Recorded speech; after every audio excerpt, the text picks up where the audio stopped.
Hello friends, कैसे हैं आप? आई होप सब अच्छे होंगे। स्वागत है सभी का पूजा डागर जी की क्लास में। यहाँ पर हम करने वाले हैं यूपी पुलिस कांस्टेबल 17 फरवरी को जो अभी एग्ज़ाम हुआ है, फर्स्ट शिफ्ट वाला पेपर रहेगा। आज की हम जीके देख लेते हैं इसकी। तो आज की क्लास में हम जीके करते हैं, तो जुड़े रहिए वीडियो में अंत तक। क्वेश्चन अच्छे लगे तो प्लीज़ वीडियो को शेयर कर दीजिएगा, लाइक कर दीजिएगा, कमेंट कर दीजिएगा। क्वेश्चन नंबर 1 से स्टार्ट करते हैं। यहाँ पर निम्नलिखित में से कौन सी भारत के पूर्वी तट पर स्थित खारे पानी की सबसे बड़ी लैगून झील है? यहाँ पर पेपर में ये 35 क्वेश्चन है हमारा।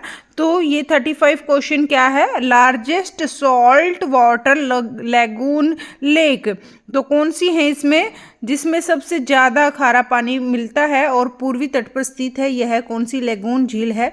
तो इसका आंसर रहेगा चिल्का झील है, या पंचभद्रा सॉल्ट लेक है, या फिर लोनार क्रेटर है, या फिर कोलेरू झील है। तो यहाँ पर क्या आंसर रहेगा फ्रेंड्स? यहाँ पर हमारा आंसर रहेगा क्वेश्चन नंबर 35 का चिल्का झील जो है यह पूर्वी तट पर स्थित है। तो यहाँ पर आंसर रहेगा हमारा ए, चिल्का झील। ठीक है फ्रेंड्स, आगे चलते हैं क्वेश्चन नंबर 2 पर। श्वेत प्रकाश कितने रंगों से मिलकर बना है? White light is composed of, तो 8 7 6 5। तो यहाँ पर आएगा आंसर बी 7, 7 आएगा। यहाँ पर 7 रंगों से मिलकर श्वेत प्रकाश व्हाइट लाइट बनती है। क्वेश्चन नंबर 37 यहाँ पर हम कर रहे हैं third question. Great barrier rift निम्नलिखित में से किस देश के तट पर स्थित है? Great barrier rift is located at the coast of which countries? यहाँ पर आएगा फिलीपींस, ऑस्ट्रेलिया, इंडोनेशिया, दक्षिणी अफ्रीका। तो यहाँ पर आंसर क्या रहेगा? हमारा 37 का आंसर रहेगा ऑस्ट्रेलिया। ऑस्ट्रेलिया आंसर रहेगा। ये ग्रेट बैरियर रिफ्ट है, यह है ऑस्ट्रेलिया देश के तट पर स्थित ग्रेट बैरियर रिफ्ट, याद रखना है। आगे चलते हैं 38 क्वेश्चन पर। 38 क्वेश्चन क्या है? निम्नलिखित में से कौन 1946 में भारत की संविधान सभा के अध्यक्ष थे? कब? 1946 में 1946 में भारत की संविधान सभा के अध्यक्ष कौन थे? Who among the following was the president of the constituent assembly of India in 1946?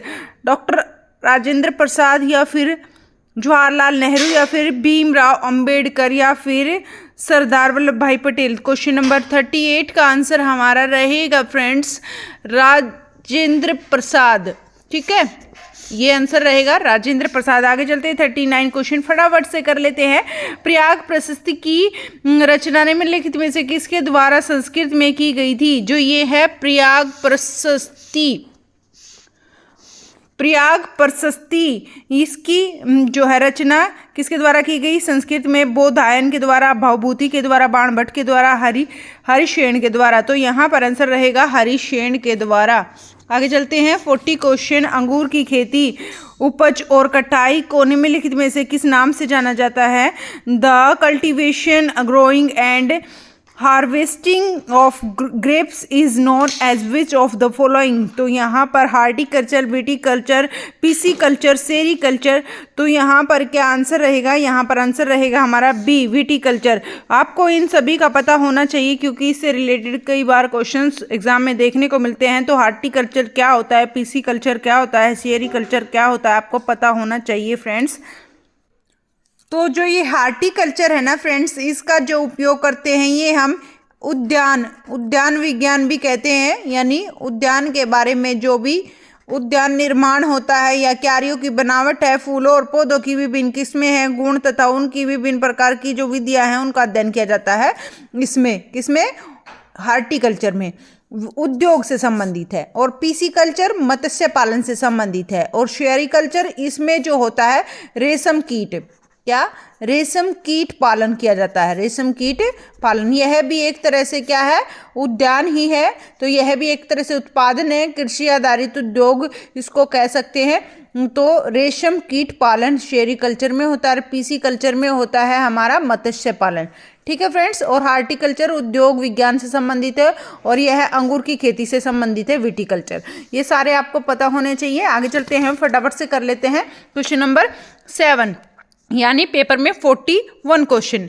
वेल्डीला की पहाड़ियां बैल के कुबड़ की तरह दिखती हैं, तो पहाड़ियों की यह श्रृंखला भारत के निम्नलिखित भागों में से राज्य में स्थित है, तो किस राज्य में स्थित है? तो the Bailadila hill look like the hump जो होता है ना, कुबड़ जिसको बोलते हैं, hump of an ox. This range of hill is situated in which of the following state of India? तो यहाँ पर रहेगा कर्नाटक, केरल, तमिलनाडु, छत्तीसगढ़। तो ये आंसर रहेगा 7th का हमारा 41 का आंसर रहेगा छत्तीसगढ़। ठीक है फ्रेंड्स, छत्तीसगढ़ यहाँ पर आंसर रहेगा। ये छत्तीसगढ़ में पाई जाती हैं इस तरह की पहाड़ियाँ, बेलेडीला की पहाड़ियाँ। आगे चलते हैं क्वेश्चन नंबर 8 यानी 42 क्वेश्चन। निम्नलिखित में से किसके द्वारा निर्मित समुद्र के एक संकीर्ण चैनल द्वारा श्रीलंका भारत से अलग होता है? तो श्रीलंका जब भारत से अलग होता है कि कौन सी जो है एक संकीर्ण चैनल द्वारा यह अलग होता है? मैसीना।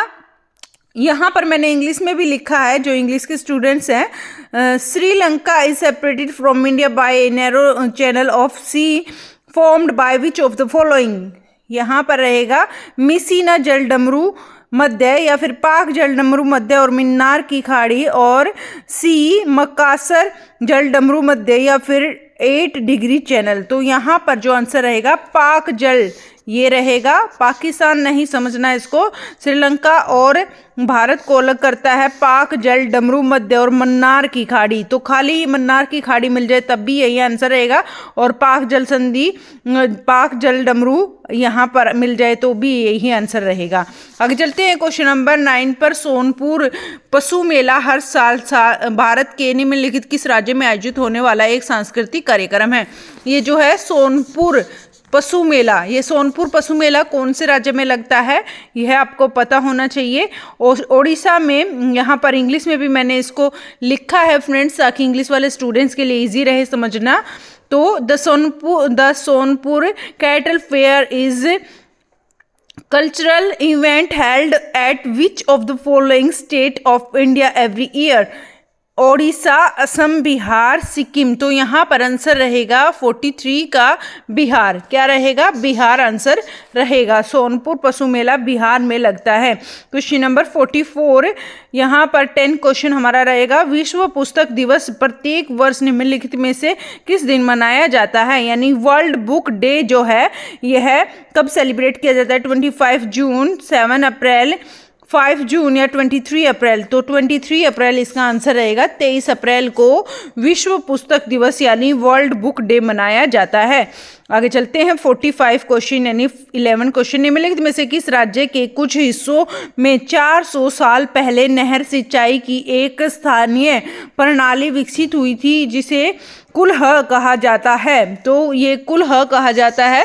ऐसी कौन सी 400 साल पहले हुई थी नहर सिंचाई की एक स्थानीय प्रणाली विकसित? तो यह होगी केरल में, हिमाचल प्रदेश में। इंग्लिश में भी मैंने यहाँ पर लिखा है, जैसे कि मैं बता रही हूँ आपको, इजी रहेगा इंग्लिश वालों के लिए। The part of which of the following states had evolved a local system of canal irrigation called kuhls over 400 years ago? तो यहाँ पर आंसर रहेगा हिमाचल प्रदेश। क्या रहेगा? हिमाचल में ऐसी ये नहर थी, स्थानीय प्रणाली थी। मीन्स जो हिमालय से जो बर्फ़ पिघल कर आती थी तो छोटी छोटी जो है स्थानीय प्रणालियाँ बना दी जाती थी जिससे कृषि में हेल्प मिलती थी। तो हिमाचल में ये थी कुल्ह जिसको कहते हैं, ऐसी प्रणाली थी, स्थानीय विकसित प्रणाली, नहर सिंचाई प्रणाली जिसको बोलते हैं। क्वेश्चन नंबर 46 यानी 12 क्वेश्चन। भारत में जनगणना संगठन के लिए सर्वोच्च पद कौन सा है? जनगणना संगठन के लिए सर्वोच्च पद बताना है हमें। ठीक है friends. What is the highest post for कैंसिस ऑर्गेनाइजेशन ऑफ इंडिया? तो यहाँ पर आंसर रहेगा सर्वश्रेष्ठ तकनीकी निदेशक या फिर महारजिस्ट्र और जनगणना आयुक्त भारत, या फिर उप महारजिस्ट्र या फिर जनगणना अधिकारी। यहाँ पर आंसर जो हमारा रहेगा महारजिस्ट्रार और जनगणना आयुक्त भारत में, ये होगा जनगणना संगठन के लिए सर्वोच्च पद, जनगणना संगठन के लिए सर्वोच्च पद महारजिस्ट्रार और जनगणना आयुक्त भारत। आगे चलते हैं क्वेश्चन नंबर 47 पर, यानी 13 क्वेश्चन पर। कुमार संभवम निम्नलिखित में से किस लेखक की साहित्यिक कृति है?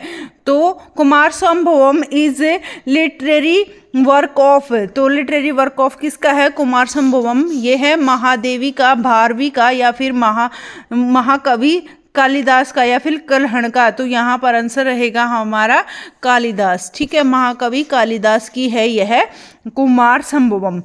ठीक है, आगे चलते हैं 48 क्वेश्चन यानी 14 क्वेश्चन नेशनल, ये हमारा 48 क्वेश्चन पेपर में है। यहाँ पर हमने 14 क्वेश्चन है हमारा। National aluminium company limited NALCO का पंजीकृत कार्यालय निम्नलिखित में से किस स्थान पर है? तो यहाँ पर मैंने इंग्लिश में भी लिखा है ताकि इंग्लिश वाले स्टूडेंट के लिए इजी रहेगा। तो national aluminium company limited is having in registered office at which of the following place? तो यहाँ पर रहेगा रायपुर छत्तीसगढ़, डिगबोई असम, भुवनेश्वर उड़ीसा, या फिर मती असम। तो यहाँ पर आंसर रहेगा ओडिशा भुवनेश्वर, ये आंसर रहेगा इसका। जो ये है नेशनल एल्यूमिनियम कंपनी लिमिटेड है, ये हमारा इसका कार्यालय है भुवनेश्वर उड़ीसा में। आगे चलते हैं क्वेश्चन नंबर 15 पर। यहाँ पर हम केवल 20 क्वेश्चन करेंगे, तो फटाफट से कर लेते हैं, बस कुछ ही क्वेश्चन बचते हैं। जितने पेंडिंग रह गए हैं वे नेक्स्ट क्लास में करेंगे फ्रेंड्स, क्योंकि अपनी 10 मिनट की क्लास रहती है। आज की थोड़ी सी 5 मिनट ज़्यादा टाइम लग जाएगा इस क्लास को करने में।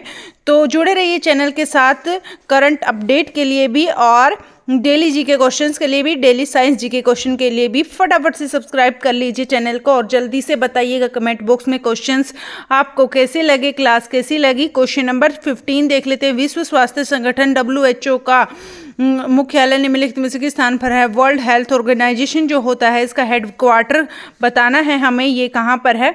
पेरिस फ्रांस, जेनेवा स्विट्जरलैंड, या फिर ब्रसेल्स बेल्जियम, या फिर एम्स्टर्डम नीदरलैंड। तो यहाँ पर जेनेवा स्विट्जरलैंड में ये है। आपको सभी को पता होगा WHO का जो हेडक्वार्टर है वो जेनेवा स्विट्जरलैंड में है। क्वेश्चन नंबर 50 यानी 16, किसी देश के बाहरी शहरों में रहने वाली आनुपातिक जनसंख्या में वृद्धि निम्नलिखित में से क्या कह सकते हैं? तो यहाँ पर क्या कह सकते हैं इसको? ग्राम्यकरण, या फिर अनियोजित विकास, या फिर औपनिवेशीकरण, या फिर शहरीकरण। तो इसको कह सकते हैं हम शहरीकरण। ठीक है फ्रेंड्स, क्या कह सकते हैं? शहरीकरण। आगे चलते हैं क्वेश्चन नंबर 17 पर। उत्तर प्रदेश में स्थित भदोही निम्नलिखित में से किस कला के लिए प्रसिद्ध है? तो Bhadohi is located in Uttar Pradesh, is famous for which of the following art? Chikankari, या फिर चमकीले मिट्टी के बर्तन, या चिकनकारी, या फिर साड़ी बुनाई, या फिर कालीन बुनाई।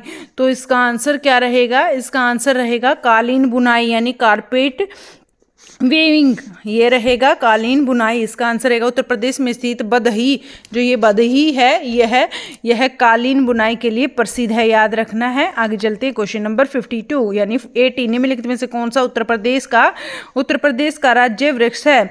यानी जो यूपी है वहाँ का राज्य वृक्ष कौन सा है? इनमें से बांस है, बैम्बो है, या फिर बांस है, या ओके है, या फिर यहाँ पर बरगद है, या फिर अशोक है। तो आंसर क्या रहेगा इसका? 18 का आंसर रहेगा यहाँ पर अशोक। ठीक है फ्रेंड्स, अशोक इसका आंसर रहेगा। आगे चलते हैं क्वेश्चन नंबर 19 पर। सुरहा ताल प्रसिद्ध अभ्यारण्य है जिसमें साइबेरिया और अन्य ठंडे क्षेत्रों से आए प्रवासी पक्षी भी आते हैं, तथा उत्तर प्रदेश के निम्नलिखित में से किस जिले में स्थित है? तो यह किस जिले में स्थित है? याद कर लीजिए, ये क्वेश्चन भी इम्पोर्टेंट है फ्रेंड्स। सुरहा ताल is famous sanctuary that also received many migratory birds from Siberia and other colder region is located at which of the following districts of Uttar Pradesh. तो इसका आंसर रहेगा संत कबीर नगर या एटा या फिर गोंडा या फिर बलिहा। तो यहाँ पर आंसर रहेगा बलिहा। ठीक है फ्रेंड्स, बलिहा आएगा आंसर। ये सुरहा लाल प्रसिद्ध अभ्यारण्य है, एक सुरहा लाल लाल नहीं सुरहा ताल प्रसिद्ध अभ्यारण्य है जो कि जिसमें साइबेरिया और अन्य ठंडे क्षेत्रों से आए प्रवासी पक्षी भी रहते हैं आते हैं। तो उत्तर प्रदेश के निम्नलिखित में किस जिले में स्थित है? यह बलिया जिले में स्थित है। आगे चलते हैं, लास्ट एंड फाइनल क्वेश्चन भी देख लेते हैं। निम्नलिखित में से कौन सा सोशल मीडिया प्लेटफॉर्म पेशेवर नेटवर्किंग और नौकरी तलाशने के लिए सबसे उपयुक्त है? Best platform of professional networking and job hunting. यहाँ पर आंसर रहेगा हमारा क्या रहेगा? लिंक्डइन। क्या रहेगा? लिंक्डइन पर हम जॉब ढूंढते हैं। ठीक है फ्रेंड्स, लिंक्डइन हेल्पफुल रहेगा। Thank you so much video में अंत तक जुड़े रहने के लिए। आई होप आपको क्वेश्चन समझ में आए होंगे और इससे जो नेक्स्ट क्वेश्चंस हैं वे हम नेक्स्ट क्लास में करेंगे। रहते हैं बहुत सारे क्वेश्चंस इसके, तो वो भी हम करेंगे नेक्स्ट वाली क्लास में। Thank you so much video में अंत तक जुड़े रहने के लिए। Keep smile. फिर मिलते हैं नेक्स्ट वीडियो में, तब तक के लिए आप हंसते रहें, मुस्कुराते रहें। एक 3 बजे अपनी साइंस की क्लास रहती है, एक 8 बजे अपनी जीके की क्लास रहती है। तो फ्रेंड्स जल्दी से चैनल को सब्सक्राइब कर लीजिए, यहाँ से कम समय में ज़्यादा से ज़्यादा नॉलेज आपको मिल जाएगी। Thank you, bye bye, take care, keep smile, good night.